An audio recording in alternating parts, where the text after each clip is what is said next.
Today's Quranic wisdom, we just recited Surah Furqan and verse 20 of Surah Furqan. Allah says, وَجَعَلْنَا بَعْضَكُمْ لِبَعْضٍ فِتْنَةً أَتَصْبِرُونَ. And we have made every single one of you to be a fitna, a test and trial to others.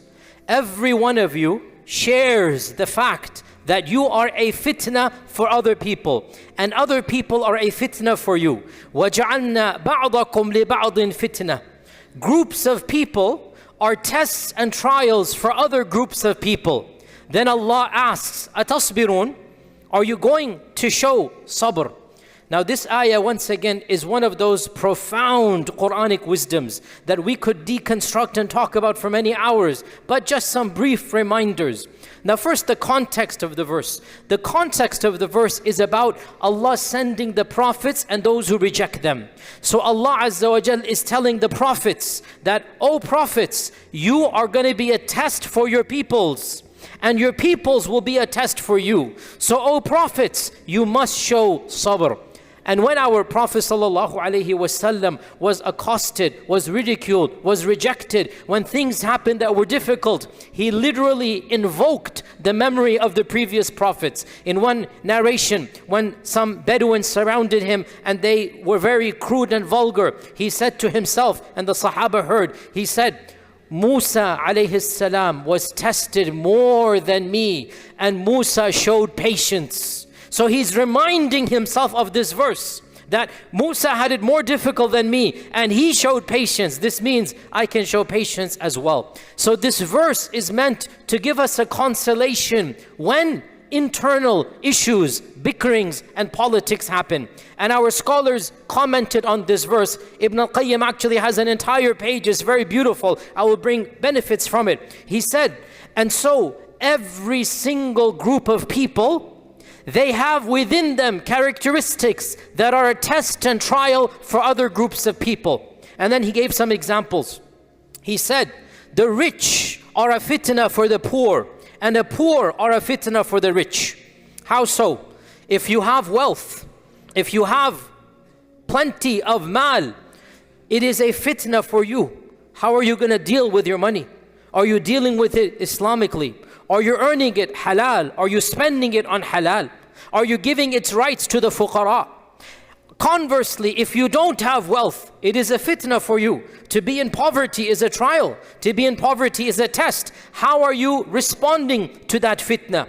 Ibn al-Qayyim says those in power, politicians, their power is a test for them. And those that they rule over, the ones that are being ruled, they too are a test for the ones in power. Each one has rights and responsibilities, whether they're going to pass it or not. Men and women, they are a test for each other.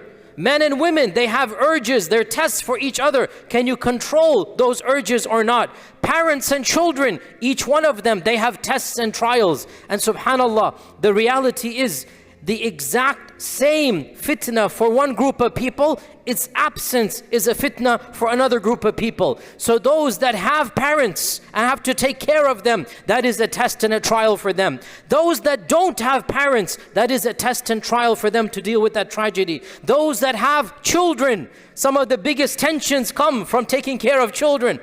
Those that don't have children, the fact that they don't have children is a test and trial for them. SubhanAllah, the same thing. Its presence is a test, its absence is a test.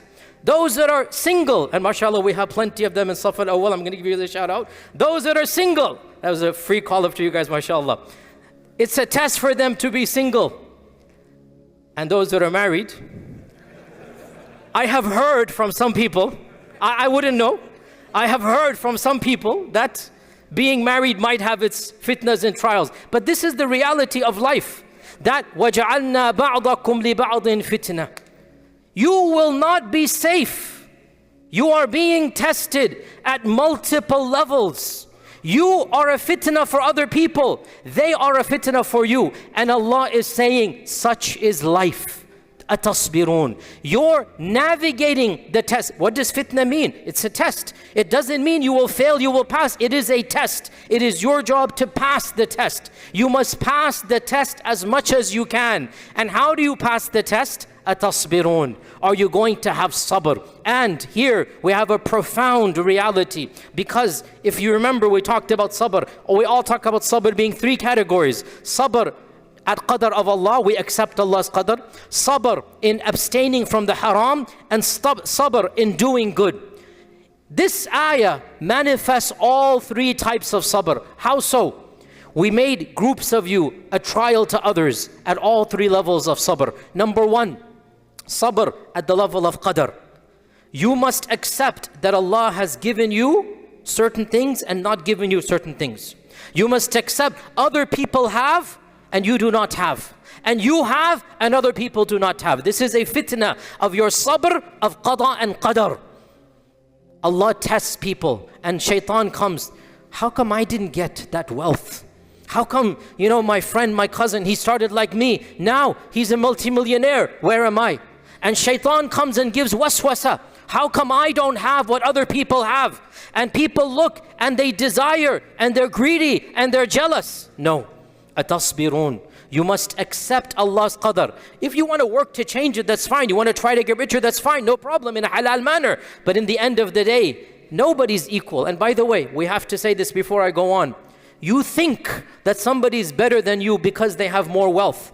You think somebody's better than you because they have, maybe a sister thinks she's more beautiful than me. A person thinks their marriage is more better than mine. Their wealth is better than mine.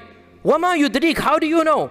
Wallahi, brothers and sisters, that person whom you think is wealthier than you, they might have more money, but the stress that wealth brings their life, the hassle, the grievances that wealth brings, Allah protected and saved you. You don't have to worry about it. That marriage you think is rosy, you do not know the reality behind closed doors. And how many married couples you think they're living, mashallah, tabarakallah, ends up in a divorce and you're shocked. What? Because you don't know reality. You do not know. So, atasbirun, at some level, you must accept Allah gave me what is best for me.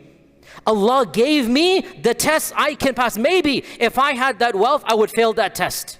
Maybe if I had that beauty, I would fail that test. Maybe if I had what I am jealous of other people, I would fail it. So, level number one, atasbirun, accept Allah's qadr, sabr at Allah's qadr. Level number two, sabr in abstaining from evil. This is the second category of sabr. So, atasbirun, whatever you have, are you making sure you do not use it for evil? The wealth that you have, are you using it for evil? This is atasbirun. The fame that you have, if Allah blessed you with handsomeness, with beauty, are you controlling that with the opposite gender and not doing the haram? This is atasbirun. And then the third category of sabr, sabr in fulfilling the rights that are due. Sabr in ta'at. And so, when it comes to wealth, atasbirun, are you giving sadaqah and zakah?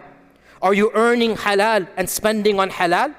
When it comes to power, are you giving the power its due, the fame that Allah blessed you with, the power that Allah gave you? And by the way, every one of us has power at some level. Every one of us is in charge, whether it's even of our family and friends. We are all leaders at some capacity. Are we being just with those under our control? Are we giving them their rights, their due, our spouses, our children, our family and friends? So this ayah, brothers and sisters, is a profound ayah. Next time you get involved with bickering in politics, next time somebody hurts you, and wallahi, this is life. Whether it's a family member, whether it is a friend, whether it is office politics, whether it is the global situation, nobody will be safe from internal politics. You will be hurt, you will be harmed. Remember this ayah. وَجَعَلْنَا بَعْضَكُمْ لِبَعْضٍ فِتْنَةً أَتَصْبِرُونَ. And one final fa'idah, not directly linked to this ayah, but it is overall linked to the concept. Realize, just because you have a problem with somebody, doesn't mean that that person is evil and you are good. It is possible two righteous people don't get along. It is possible two muttaqeen are having an internal issue. And it is possible each one of them will pass the test.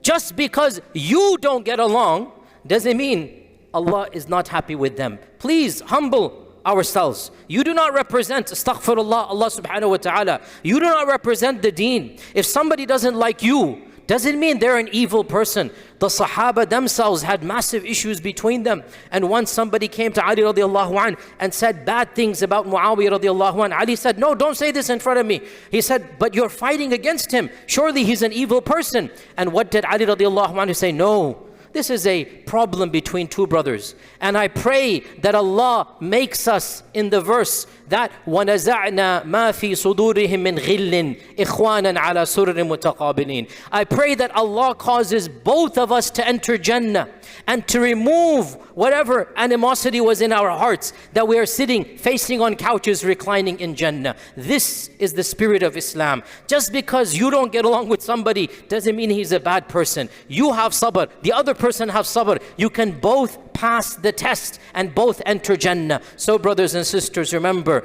you are a fitna for others and others are a fitna for you. Your goal is to pass the test, and you will do it by showing sabr in all three things. Sabr in qada and qadr, sabr in abstaining from evil, and sabr in doing the good. And inshallah we'll continue tomorrow. Wassalamu alaikum wa rahmatullah.